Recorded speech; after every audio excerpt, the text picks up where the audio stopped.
opioid epidemic. Over the past 2 months, our news team has been digging into the crisis that has been plaguing our country critically over the last several years. Every day, an estimated 115 people die due to an overdose on opioids, ranking it as the leading cause of fatal harm in the United States. Opioids are a class of drugs that encompass opium, heroin, and hydrocodone, and many others. They are highly addictive and can cause addiction in a matter of days. In 2017, the U.S. Department of Health and Human Services declared it a public health emergency, with the FDA characterizing the opioid epidemic as the biggest public health crisis it has ever faced. One major contributing factor to the epidemic is the prescription practices regarding opioids.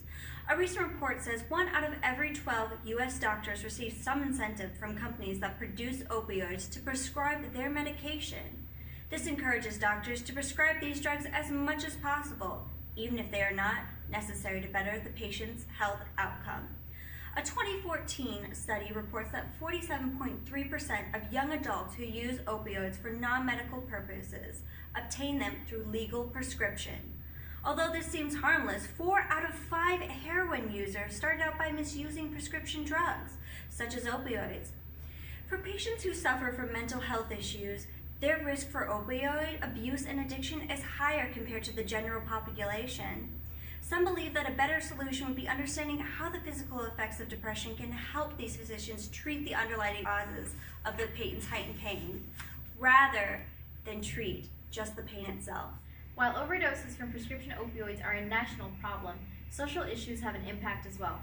The most affected groups by the opioid epidemic are young white adults receiving a high school education or less. In rural communities, emergency services are more limited, therefore, there are less addiction treatment options, and higher rates of poverty contribute to drug abuse and distribution. With this increase of non-medical uses of opioids, there is also an increase in emergency department visits. This includes visits for overdoses, which have increased by 30% between July 2016 and September 2017. The rising costs of the opioid epidemic is a burden on the healthcare system, costing the U.S. economy an appraised value of $78.5 billion in total. In addition to these issues, there has been an increase in the usage of illicit drugs as many opioid addicts turn to them to support their addiction. With all these issues becoming more and more prevalent in our country, it is important to recognize that there are resources available to those in need. We turn it over to Lily Schnakenberg, who has the latest on what is being done to put a stop to the opioid epidemic. And so prevention is ultimately crucial in order to stop the opioid epidemic. One way to prevent the overuse of opioids is to seek alternatives that provide the same benefits as opioids without the high rate of addiction and other detrimental effects.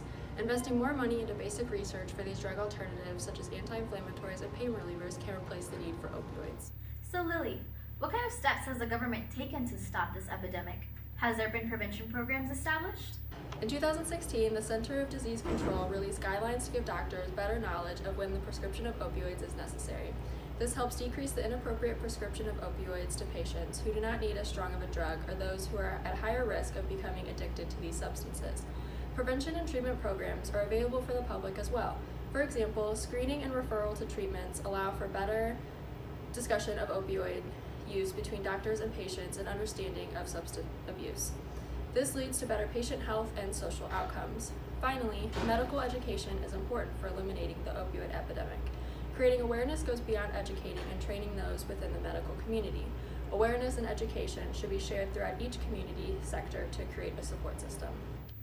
The hope is that with all these initiatives taking place around the country, we can at least slow down the devastation that this epidemic is currently causing. Thanks for watching KCT5. From Lily, Diana, and myself, have a good night.